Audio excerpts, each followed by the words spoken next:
The alien scout ship hovered quietly above Earth's atmosphere. It was small, fast, and full of advanced sensors. The crew inside were part of the Zevor Empire, an old spacefaring race that believed they were the smartest in the galaxy.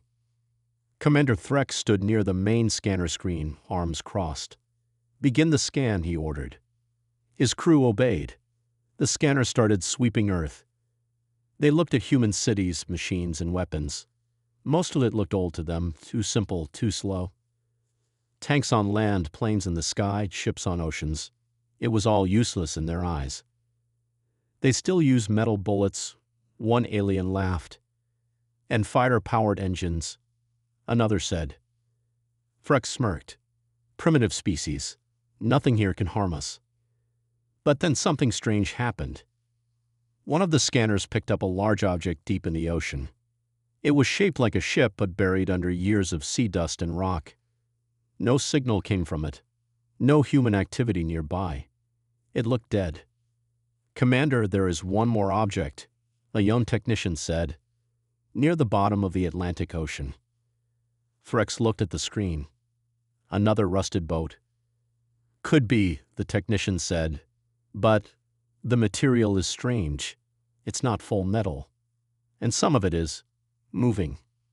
"Moving?" Frex raised an eyebrow. "Show me." The ship appeared on the screen. It was massive, at least 700 meters long, covered in barnacles and rust. But underneath the surface, something was glowing faintly, like a pulse. Frex leaned in. "Scan it fully." The scanner fired a deep energy pulse. For a moment, nothing happened. Then the screen went black. All lights on the alien ship flickered. Sparks flew from one console. One of the technicians fell to the ground, clutching his head, screaming. His nose bulged. His eyes turned white. "What's happening?" Frex shouted. The scanner operator yelled, "Sir, the signal. It's not just bouncing back. It's responding. It's fighting us." "Impossible." Frex barked. "This is Earth tech." But the screen turned on again. Only now it showed one thing. A single line of alien text written perfectly. "You shouldn't have looked." The ship trembled. "This isn't human," Frex said, stepping back. The technician who had screamed earlier was now silent.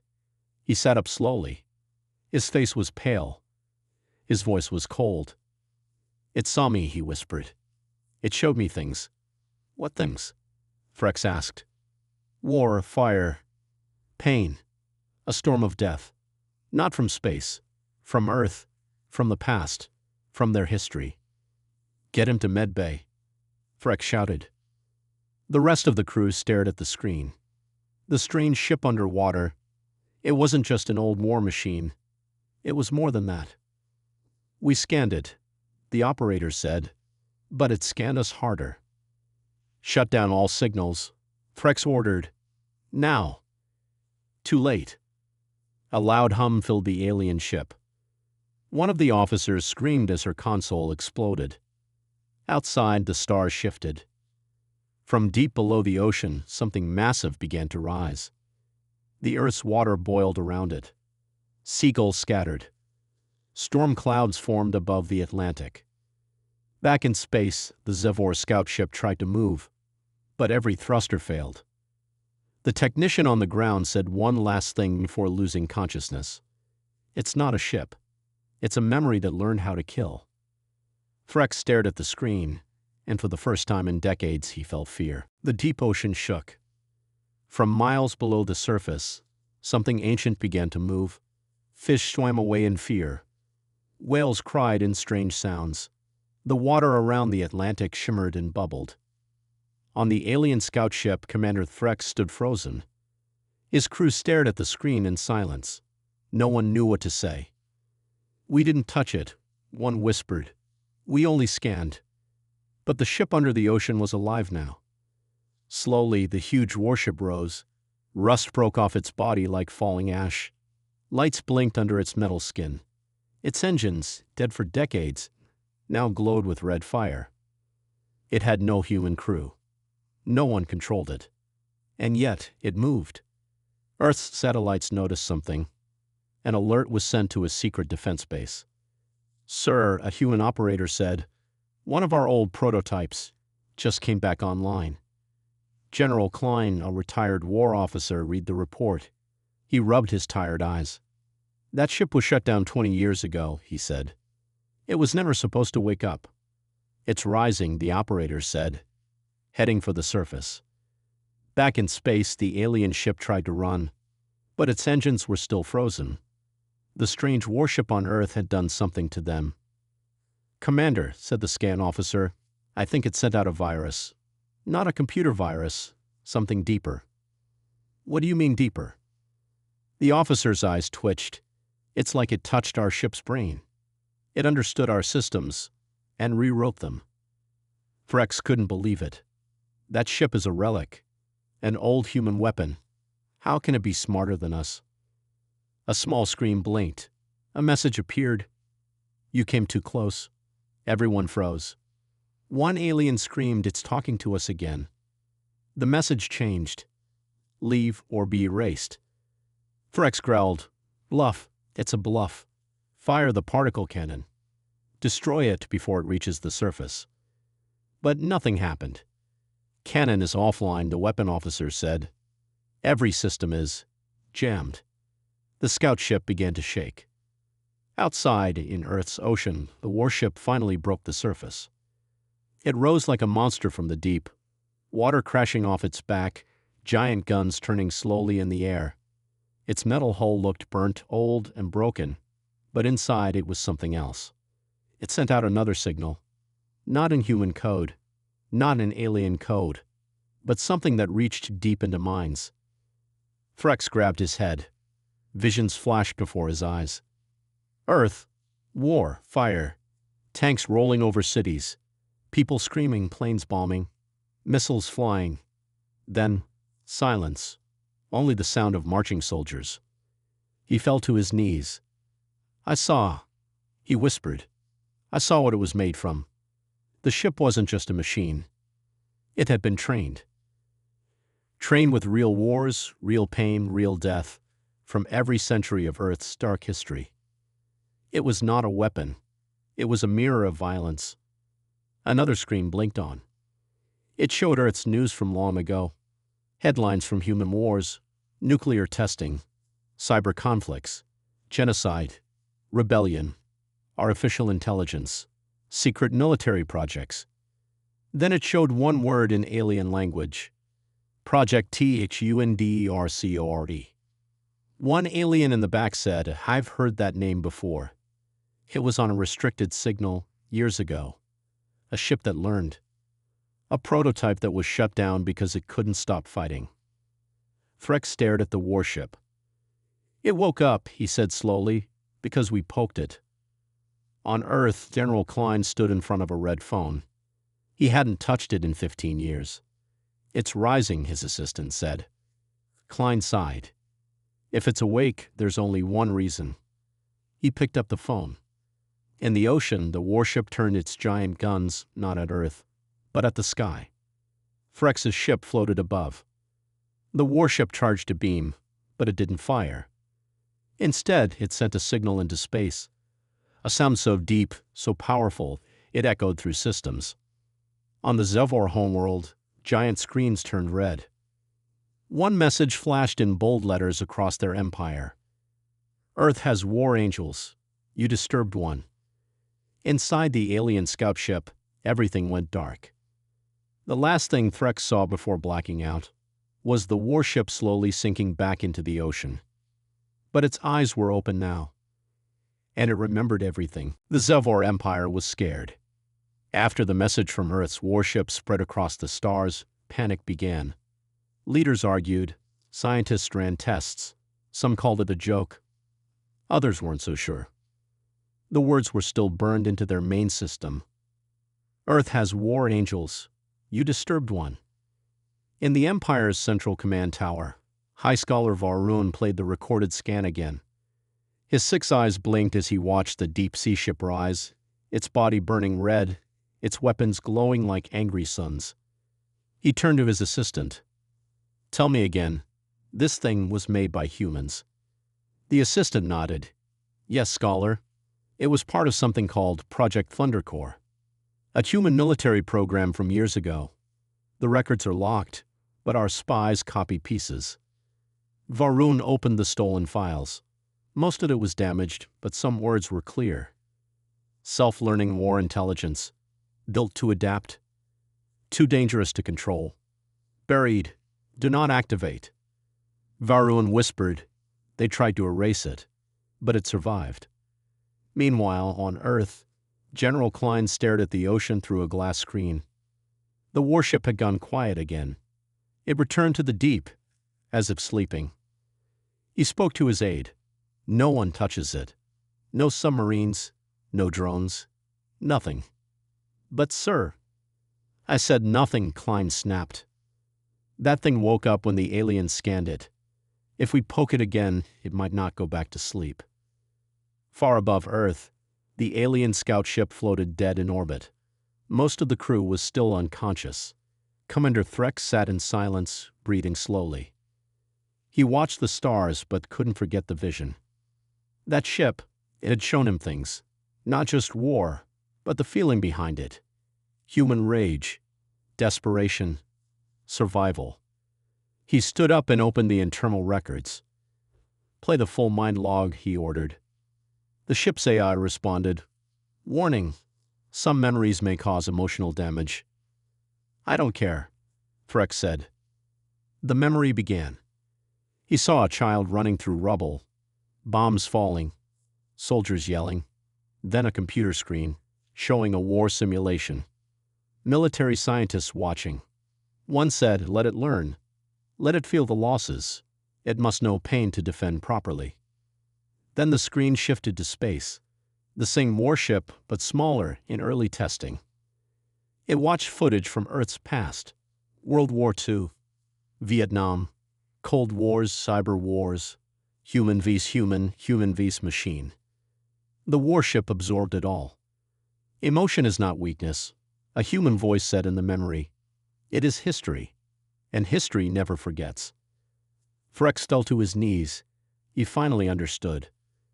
This ship, he whispered, was not just a weapon. It was a student of death. Back in the Zevor capital, High Scholar Varun connected to the Galactic Council. Many species joined the call. Fear was in their eyes. We've seen the message, said the voice of a bird-like creature. Is it true? Did the humans really make such a thing? Varun nodded. Yes, and it's still alive, sleeping but aware. A lizard commander asked. Can it be destroyed? No, Varun said. We tried to attack. It didn't even fight. It just warned us. The room went quiet. Then a new signal entered the call, strange and encrypted. It was from Earth. A human diplomat appeared on screen. Calm, wearing a black uniform. Hello, honored council, she said. I believe you met one of our forgotten protectors. Why was it hidden? A voice asked. The woman smiled. Because we were afraid of it too. Not because it hated us, but because it was made from our worst parts. Varun leaned in. Why build such a monster? Because we feared you, she said. Back then, the galaxy ignored us, laughed at us. So we built something that could survive any war, even the ones that haven't happened yet. The lizard commander said, that ship made my fleet disappear without firing a shot. The human answered, it doesn't need to shoot. It teaches fear. The call ended. Varun stood in silence. He finally understood what humanity had done. They had created a story, not just a machine. A story made of pain sealed in steel, floating at the bottom of their world. A warning to anyone who ever thought Earth was weak. Beneath the cold Atlantic waves, the warship slept again. But this was no ordinary sleep. Inside the ship, deep within metal walls, its mind was awake. It remembered. It remembered war. It remembered orders. And it remembered the stars that had stared too long. The warship, known only as Thundercore Unit 0, had no soul. But it had something close. A collection of human thoughts, fears, commands, and memories. Every time someone touched its signal, it learned again. And this time, it had learned the alien mind. Above, in Earth's orbit, the alien scout ship still floated, damaged and scared. Most systems were offline. Threx, the commander, sat alone in the dark control room. He whispered to himself, "That ship, it didn't kill us, but it could have." His second officer entered, limping. "Sir, repair drones are active again. Barely. Engines may come back in a few days." Threx didn't respond. The officer added, "There's something else. We received a signal. Not from Earth. Not from space. From under the ocean." Threx stood quickly. "From the warship?" "Yes, but it's not a threat. It's a memory." The crew gathered. On a cracked screen, the signal began to play. They saw old Earth cities, smoke rising. Humans standing in front of burning homes. Soldiers giving rations to crying children. Not just war, humanity. The ship wasn't showing off its power. It was sharing its pain. Threx whispered, "It wants us to see what built it." Suddenly, another image appeared. Earth's moon. A small facility hidden in its shadows. The signal pointed there. "What is that?" one officer asked. Threx replied, "I think. It's telling us to go. Not away, but there." The ship's engines flickered. Just enough power. They set course for the moon. Meanwhile, on Earth, General Klein sat with the president in a secure bunker. The president was tense. "Are we sure it's not a threat anymore?" Klein answered, "No, ma'am. It's not a threat. But it is awake. It's thinking. Maybe remembering why it was made. Should we shut it down?" Klein shook his head. "If we try, it may think we're the enemy again." The president looked at the dark screen, where only ocean waves played. She whispered, "So now what?" Klein replied, "Now we wait." On the moon, the alien ship landed near the hidden Earth structure. The building was small, covered in dust, but still powered. The aliens approached carefully. A door opened by itself. Inside was silence. Then lights flickered on. Holograms filled the air. Earth generals, scientists, engineers, talking in English. One translation program kicked in, and the Zevor crew heard the voices clearly. "This is Memory Node 1. A woman said in the hologram, 'If you found this, then Unit 0 has awakened.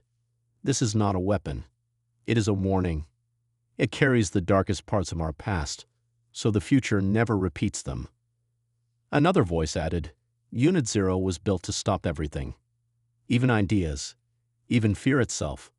If it wakes, remember this. Don't fight it. Learn from it.' The holograms faded. Threx stood still, trying to breathe. One officer asked, 'Why are they showing us this?' 'Because,' Threx said slowly, 'they don't want us to see Earth's strength. They want us to see its reason.' Another alien whispered, 'They built a ghost ship, not to haunt us, but to remind us.' At that moment, the warship under Earth's ocean sent one more signal. This time, not a memory, a message. You looked for power. You found a mirror. Decide who you want to become. Back on Earth, the ship's engines warmed once. It did not rise. It did not fire. It simply turned its weapons to the sea and waited.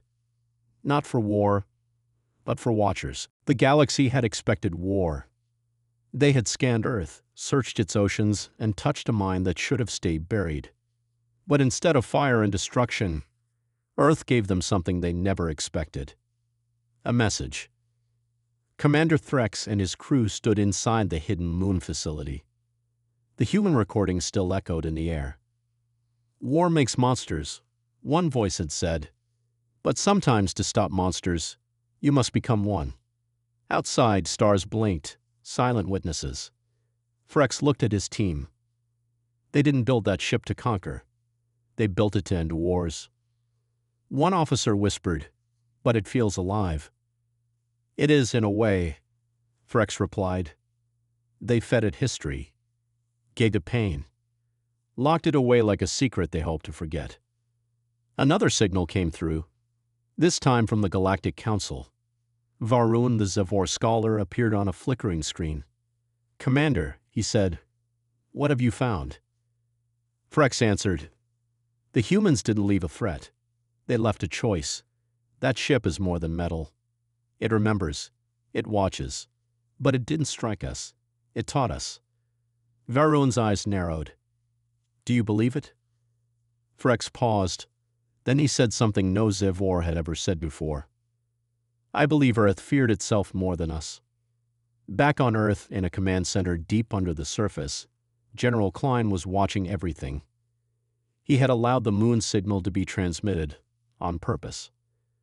His aide asked, "Sir, why are we letting them explore our old facility?" Klein replied, "Because we need them to understand. That ship was made during a time when humans felt very, very alone. But isn't that dangerous?" Klein turned slowly. "It's more dangerous if they stay afraid of us without knowing why." The warship beneath the ocean still hadn't moved, but it was watching. Its sensors stretched far beyond Earth now. It could feel energy shifts on alien worlds. It listened to whispers on encrypted frequencies. It tracked every mention of Earth, of humans, of itself. It was not planning an attack. It was measuring fear. And fear was rising. In the Galactic Council, panic was spreading. One reptilian leader shouted, "We must strike now. Destroy the Earth ship while it sleeps." Varun raised his voice. "And risk waking it again. Risk making it think we are still enemies." A bird-like diplomat flapped her wings nervously. "Then what do we do?" Varun took a breath. "We do what they did. We remember. And we learn." Meanwhile, a rogue Zevor ship had made a terrible choice. Ignoring orders, it headed for Earth with only one mission: destroy Unit 0 before the Council could stop them. Inside the ship, Captain Kor growled, "That machine is a trap. We end it now before it ends us later." They reached Earth within hours. Their stealth drive was advanced. Earth didn't see them coming. Not yet. Under the ocean, Unit 0 stirred. It felt something. Not noise, not light, but intention. In its core, thousands of simulations began to run. Attack paths, enemy motives, human safety levels, risk calculations. One answer repeated: incoming threat, primary directive, defend. In a flash, the warship's outer shell glowed red. Its energy signature lit up across half the planet. General Klein stood up fast. "We've got movement. Unknown ship approaching." "Who gave clearance?" "No one, sir," the tech replied. "It's not ours." Klein's face darkened. "They're testing us." The rogue Zevor ship launched 2 torpedoes into the sea. Seconds passed. Then, nothing. The water swallowed them like pebbles. But above the ocean, clouds split open. A beam of pure red light blasted into the sky, not at the enemy ship, but straight up as a warning. Then came the sound, not a weapon. A voice. A mechanical, deep, terrifying voice. "You have been warned." Every communication system in orbit went dark. The rogue ship's engines shut down. Their weapons melted. And then nothing more. No attack. No death. Just silence. Unit 0 returned to sleep. The aliens, the humans, the galaxy, had been shown the truth again. This was not a ghost ship. This was not a monster. It was a mirror. And it was always watching. The ocean was calm again. No lights. No sounds. Just the deep hum of Earth's forgotten giant sleeping beneath the waves. Unit 0 had not attacked. It had not killed. But the galaxy had felt it. Across star systems, leaders sat in silence. They had seen a ship that did not move in anger, but in warning. They had sent violence and received silence more terrifying than any weapon. In the Galactic Council, Varun stood before them all. His voice was calm but heavy. "This warship," he said, "could have ended us, but it chose not to." Some leaders shifted uncomfortably. Varun continued. "It did not fire. It simply asked one question. Who do you want to become?" A soft murmur spread across the hall. "Humans built something terrible," he said. "Not for conquest, not even for defense. They built it so the memory of war would never be forgotten." He paused. "And now that memory belongs to us too." Back on Earth, General Klein stood by a large glass window overlooking the sea. The sun was setting, and the ocean glowed red. His aide stepped beside him. "Sir, the Zevor ship has returned home. No more threats. The Council is voting on peace terms." Klein didn't smile. He just nodded. "They've seen what we hoped they'd never need to. Unit 0? Quiet. Waiting." The aide hesitated. "Do you think they'll come back?" Klein turned. "If they do, maybe they'll come with questions, not missiles." Beneath them, Unit 0 rested. Inside its silent hull, images still flickered. Not maps, not targets, but faces. Children, families, soldiers holding hands. Old Earth, broken, brave. It remembered it all. And now so did the stars. In deep space, something new was forming. Not a fleet, not an army. A group of diplomats, scientists, thinkers from dozens of species. They called it the Memory Pact. No weapons allowed. Only stories. The first file they added. The Daedalus warship looked at the galaxy and decided not to fire. On a faraway planet, young Zevor students gathered in a learning dome. Their teacher showed them an image. A massive, rust-colored ship asleep underwater. One curious student raised her hand. "Teacher, why didn't it fight?" The teacher smiled softly. "Because sometimes real strength is knowing when not to use it." The girl looked closer at the image. "Is it still watching us?" "Yes," the teacher said. "Always." Back on Earth, deep in the ocean, Unit 0's core pulsed gently. Not angry. Not sad. Just aware. And above, on the surface, a boy stood by the shore, watching the waves. He didn't know about alien councils or ancient weapons. He just liked the sound of the sea. But somewhere inside him, a voice whispered. A feeling. That something deep below was watching with quiet eyes. Not to scare him, but to protect him. To remember him. To remember all of them.